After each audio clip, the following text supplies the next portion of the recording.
अविश्वास प्रस्ताव पर चर्चा चल रही है और आज की चर्चा पूरे होने तक कांग्रेस की तरफ से गौरव गोगोई ने अविश्वास प्रस्ताव पेश किया और चर्चा की शुरुआत की। शुरू होते ही लोकसभा में हंगामा भी शुरू हो गया और बीजेपी ने चर्चा को राहुल गांधी से शुरुआत नहीं करने पर सवाल उठाए। वहीं गौरव गोगोई की तरफ से पीएम मोदी का नाम लेने पर गृहमंत्री अमित शाह ने आपत्ति जताई। चर्चा के दौरान गौरव गोगोई ने कहा कि ये अविश्वास प्रस्ताव मणिपुर के मुद्दे पर लाया गया है। प्रस्ताव लाने का मकसद पीएम मोदी का मौन तोड़ना है। उन्होंने प्रधानमंत्री मोदी से 3 सवाल पूछे। सर, साफ साफ 3 सवाल है प्रधानमंत्री महोदय से। सवाल पहला कि आज तक वो मणिपुर क्यों नहीं गए? राहुल जी गए, इंडिया अलायंस के विभिन्न पार्टीज गए, गृह मंत्री जी गए, एमओएस होम गए, पर देश के मुखिया होने के नाते प्रधानमंत्री मोदी जी क्यों नहीं गए? ये है सवाल पहला। सवाल दूसरा कि लगभग 80 दिन क्यों लगे प्रधानमंत्री मोदी जी को मणिपुर पे कुछ बोलने के लिए, और जब बोले तो सिर्फ 30 सेकंड के लिए बोले। सवाल हमारा तीसरा कि प्रधानमंत्री जी ने आज तक मणिपुर के मुख्यमंत्री को बर्खास्त क्यों नहीं किया? बीजेपी की तरफ से सांसद निशिकांत दुबे ने जवाब दिया। उन्होंने मणिपुर के मुद्दे पर कांग्रेस पर पलटवार करते हुए कहा कि वो मणिपुर के इतिहास के भुक्तभोगी हैं। मैं मणिपुर के इतिहास का भुक्तभोगी हूं। मेरे मामा एनके तिवारी 73 में अपनी पैर जो है वो गंवा चुके मणिपुर में, और 1989-90 में मणिपुर में उनके ऊपर अटैक हुआ। सीआरपीएफ के वो डीआईजी हुआ करते थे। और जो जगमोहन जी ने अपनी किताब लिखी है माई फ्रोजन टर्बुलेंस इन कश्मीर, उसमें उन्होंने 10 बार जिक्र किया है कि यदि एनके तिवारी जैसे अफसर नहीं होते तो शायद कश्मीर नहीं बचा पाते। और वही एनके तिवारी जब मणिपुर में आईजी बनकर गए तो आपकी सरकार ने उसी ओपीएम लॉबी के तहत उनको गिरफ्तार कर लिया और कोर्ट ने कहा कि ये आप कर सकते हैं। आप राष्ट्रवाद की बात करते हो, आप मणिपुर की बात करते हो। केंद्रीय मंत्री किरेन रिजिजू ने कहा कि यह अविश्वास प्रस्ताव बहुत गलत समय पर लाया गया है। कांग्रेस को बाद में इसका पछतावा होगा। उन्होंने मणिपुर के हालात के लिए कांग्रेस को जिम्मेदार ठहराया। आज का जो अविश्वास प्रस्ताव लाए हैं कांग्रेस पार्टी, मैं ये मानता हूं कि कांग्रेस पार्टी और विपक्ष के जो लोग हैं वो खुद ही बाद में पछताएंगे। आज जो मणिपुर के अंदर जो संघर्ष हो रहे हैं और वहाँ मैते कम्युनिटी और चीन, कुकीज और मार कम्युनिटी का बीच में जो संघर्ष चल रहे हैं, वो ऐसा मत सोचिए कि आज उसका चिंगारी अचानक से उत्पन्न हुआ है, ऐसा मत सोचिए। बरसों से आपका नेग्लिजेंस, बरसों से जो आपने नॉर्थ ईस्ट को अपने पे मरने के लिए छोड़ दिया, हैंड होल्डिंग करने के लिए आप सोचा नहीं है, उसी का नतीजा है। एनसीपी की सांसद सुप्रिया सुले ने अविश्वास प्रस्ताव पर चर्चा के दौरान मोदी सरकार पर हमला बोला। उन्होंने कहा कि इस सरकार के 9 साल में 9 सरकारें गिराई हैं। मोदी सरकार में महंगाई भी हाई है। सुप्रिया सुले ने मणिपुर के मुद्दे पर भी बीजेपी को घेरा। उन्होंने मणिपुर के सीएम के इस्तीफे की मांग की। Is this shameful blunders in Manipur of the state government, and I demand that just today after this the chief minister must resign. How can you allow this? Sir, how this is? People dead 179, people displaced 60,000, relief camps 350, still in camps 40,000 people, houses burnt 3,662, religious places burnt 321, companies by the companies of Central Force deployed 161, and cases of rioting, murder, rape 10,000, sir. 10,000 se zyada. Have we become so insensitive? Congress सांसद राहुल गांधी की लोकसभा सदस्यता बहाल होने के बाद उनका दिल्ली वाला बंगला वापस मिल गया है। लोकसभा की हाउसिंग कमेटी ने इस पर मुहर लगा दी है। मोदी सरनेम केस में 2 साल की सजा मिलने के बाद उन्हें अपना आवास छोड़ना पड़ा था। हालांकि सुप्रीम कोर्ट के स्टे के बाद राहुल की सदस्यता बहाल कर दी गई है। सरकारी आवास वापस मिलने के बाद राहुल गांधी का बयान भी सामने आया है। उन्होंने कहा है कि पूरा हिंदुस्तान मेरा घर है। मेरा घर पूरा हिंदुस्तान है। और अब बात बाजार की। आज फिन निफ्टी एक्सपायरी के दिन बाजार फ्लैट बंद हुआ। सेंसेक्स निफ्टी गिरावट पर बंद हुए। वहीं निफ्टी बैंक और मिड कैप में हल्की बढ़त रही। सेंसेक्स 107 अंक गिरकर 65,847 पर बंद हुआ। निफ्टी 26 अंक गिरकर 19,571 पर बंद हुआ। आज सबसे ज्यादा खरीदारी पीएसयू, बैंकिंग, फार्मा शेयरों में रही। वहीं मेटल, इंफ्रा, एनर्जी शेयरों में बिकवाली देखने को मिली। निफ्टी बैंक चलेगा तभी निफ्टी की तेजी आएगी, ऐसा कहना है 361 की प्रेसिडेंट अनु जैन का। उन्होंने कहा कि वे एचडीएफसी बैंक पर बुलिश हैं और आने वाले दिसंबर तक एचडीएफसी बैंक 1800 तक जा सकता है। जब तक बैंक निफ्टी नहीं चलेगा, निफ्टी चलने का कोई सवाल नहीं है। गिरा नहीं है, वही बहुत बड़ी बात है कि आपको मार्केट अपॉर्चुनिटी दे रहा है। आप आराम से खरीदो, आप धीरे धीरे खरीदो, लेकिन आप मेरे ख्याल से कंजर्वेटिवली अगर मैं सोचूं तो आपको यहाँ से और दिसंबर तक एचडीएफसी बैंक आज आप 1650 पे हो, एक 1800-1810 तो देगा। तो 1810 अगर एचडीएफसी देगा तो बैंक निफ्टी कहाँ होगा, और बैंक निफ्टी वहां होगा तो निफ्टी कहाँ होगा। I think it's just a matter of जिसको कहते हैं correlation and building up your strategy. तो it is a matter of time. None of us can really put a finger कि इस दिन से चलेगा या इतना चलेगा, बट बायस पॉजिटिव है। तो बायस इज डेफिनेटली कि आप यहाँ से 5 से 6% का मूव यहाँ से दिसंबर तक देख सकते।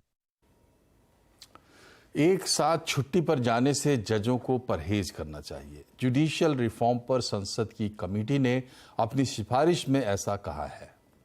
इसके अलावा जजों की नियुक्ति में भी ओबीसी, एससी, एसटी को प्रतिनिधित्व मिलना चाहिए।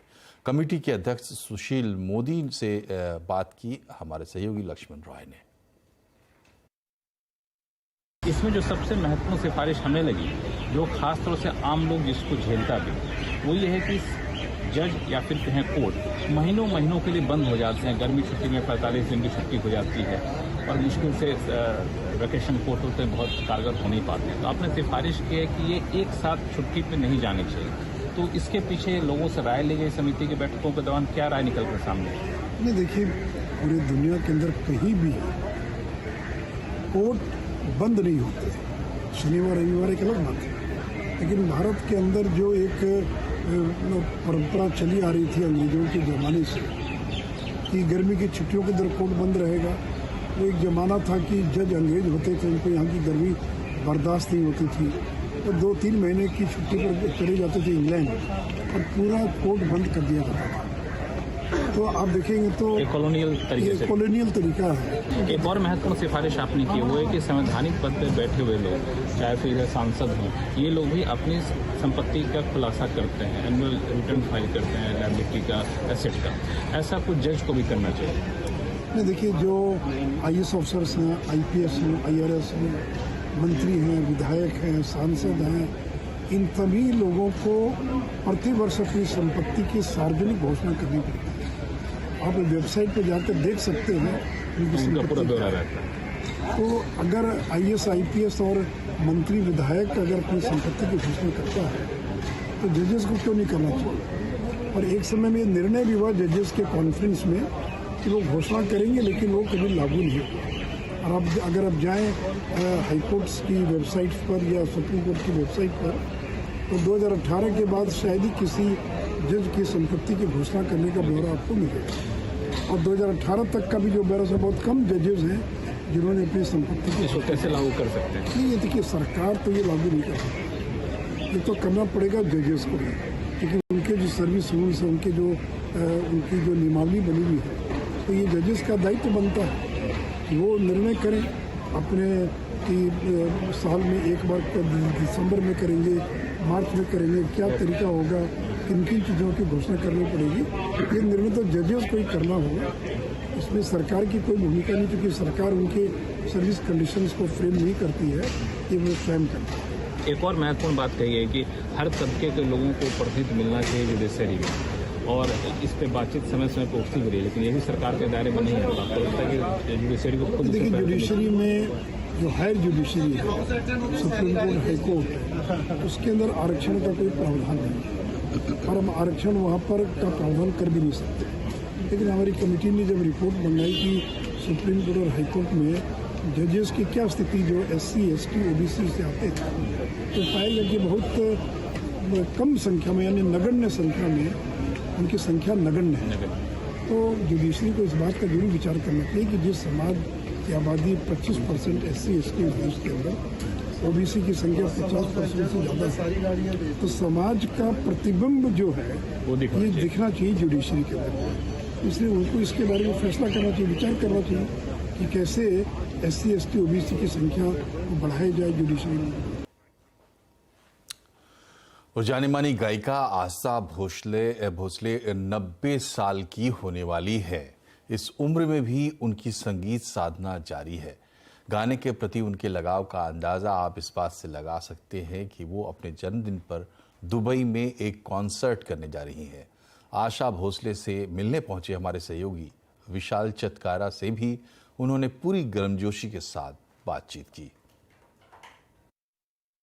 Asha ji, congratulations. First, you'll be turning 90 on September 8. That's next month, and you'll be performing live at a concert in Dubai. आपके बेटे ने थोड़ी देर पहले बताया कि it will be a musical journey which will be covered in this 3-long-hour concert. तो कौन से गानों से आप शुरुआत करेंगी, और are there any special songs that you have prepared for this big night? वो नहीं बता सकती, क्योंकि आप ये सब लोगों को बता देंगे तो प्रोग्राम में कुछ न्यू नहीं रहेगा। मगर कौन से गाने जिनसे आप शुरुआत करना चाहेंगे अपने कॉन्सर्ट्स?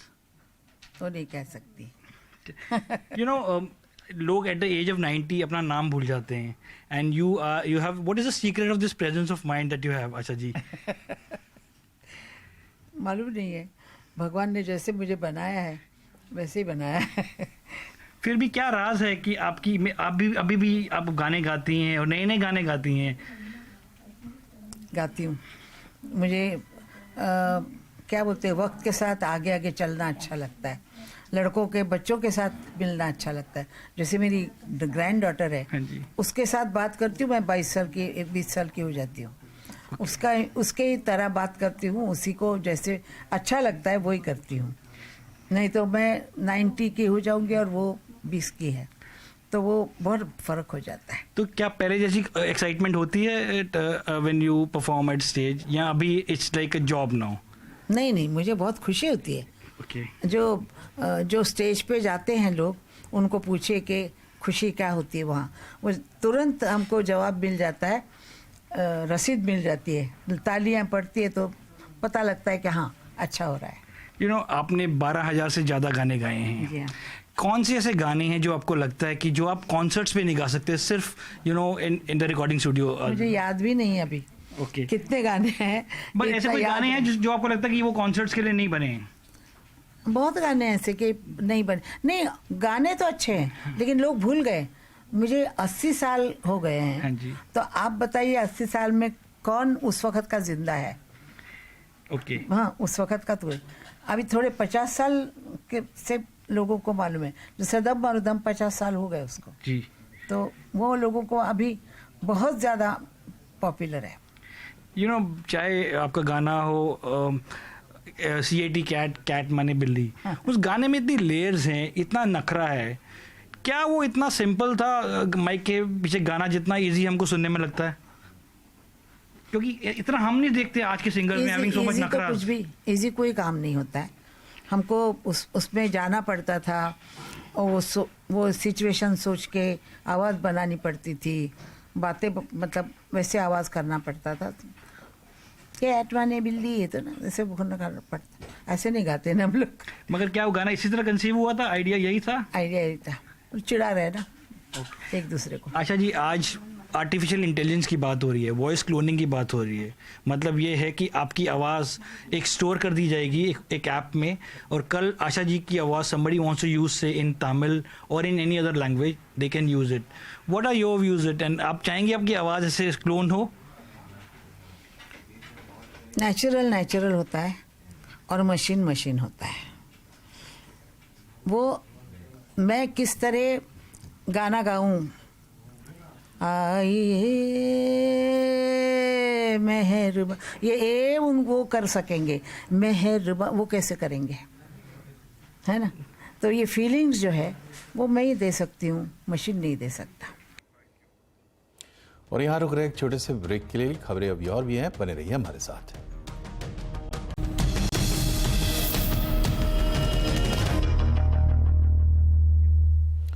ब्रेक के बाद एक बार फिर से आपका स्वागत है आवाज समाचार में। पेट ओनर्स के लिए पेट्स सिर्फ जानवर नहीं बल्कि परिवार का हिस्सा होते हैं और वे इनकी देखभाल के लिए कुछ भी करने को तैयार हैं। पेट्स को लग्जरी ट्रीटमेंट आप कितने में दे सकते हैं और लोग पेट केयर पर कितना खर्च करते हैं, आइए जानते हैं।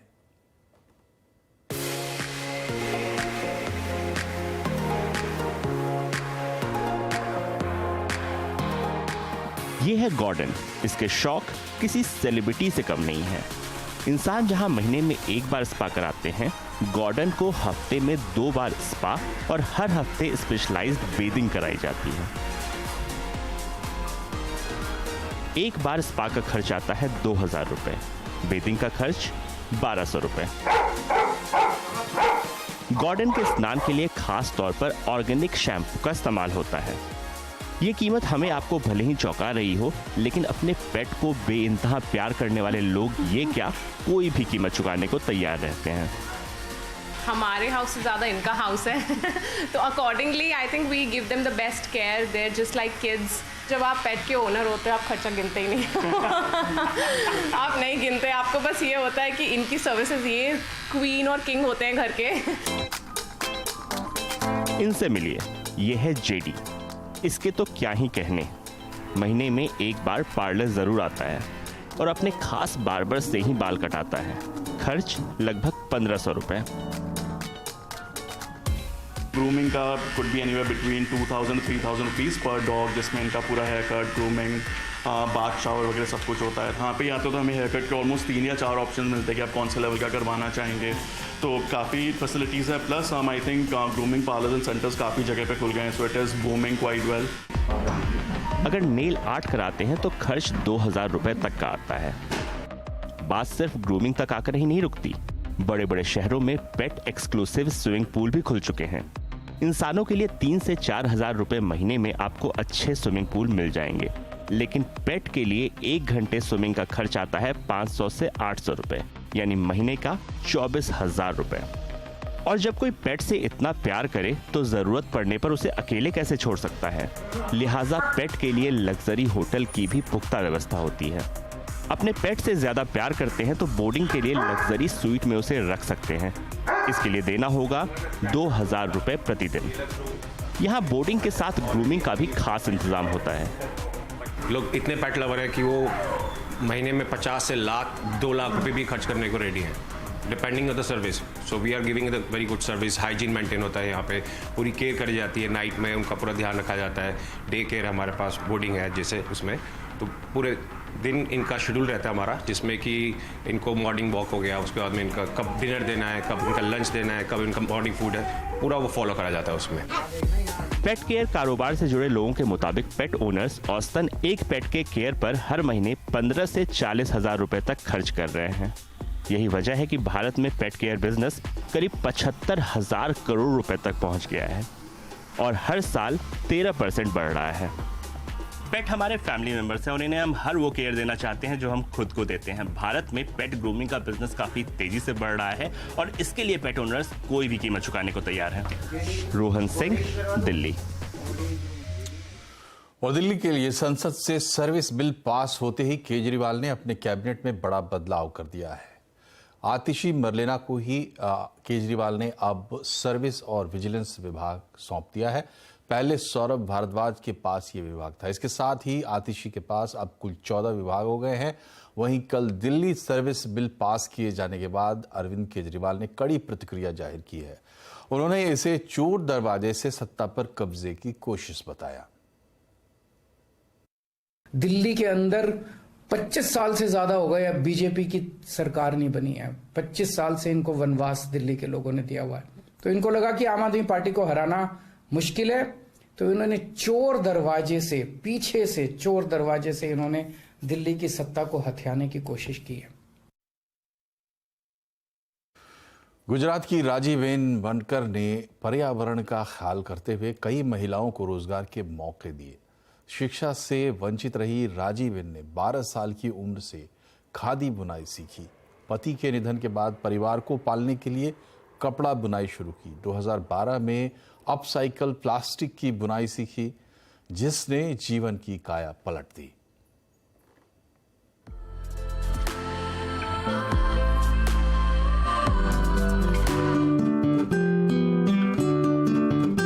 न्यूज 18 नेटवर्क का राइजिंग इंडिया समिट आपके लिए धैर्य और जुनून की कहानी लेकर आया है। मिलिए गुजरात की राजीबेन बनकर से, जो प्लास्टिक के खिलाफ जंग छेड़ रही हैं। और उनकी ये पहल न सिर्फ पर्यावरण को बचा रही है, बल्कि महिलाओं को सशक्त भी बना रही हैं। गुजरात के भुज के कोटाय गांव में 6 लड़कियों और एक लड़के के परिवार में जन्मी राजीबेन को सामाजिक दायित्व के कारण शिक्षा के अधिकार से वंचित कर दिया गया था।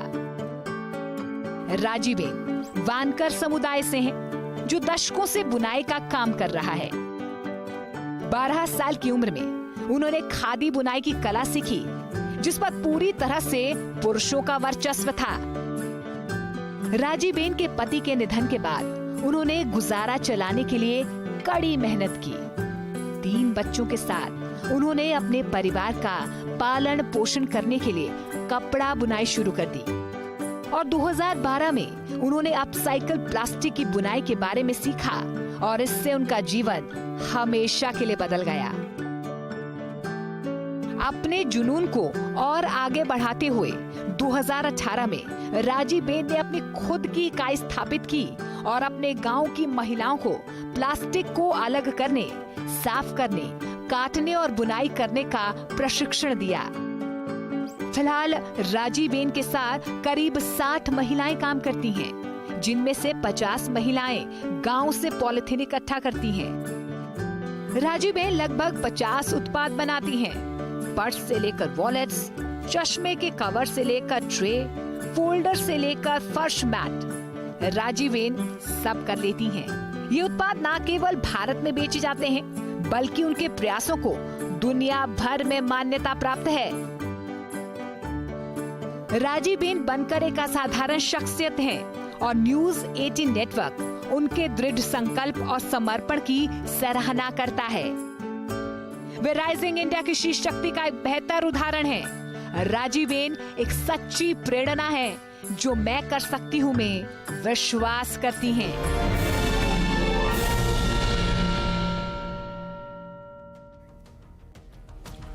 और इसी के साथ बुलेटिन में फिलहाल इतना ही। खबरों पर अपडेट रहिए, जुड़े रहिए CNBC आवाज से ट्विटर, फेसबुक और यूट्यूब के जरिए। नमस्कार।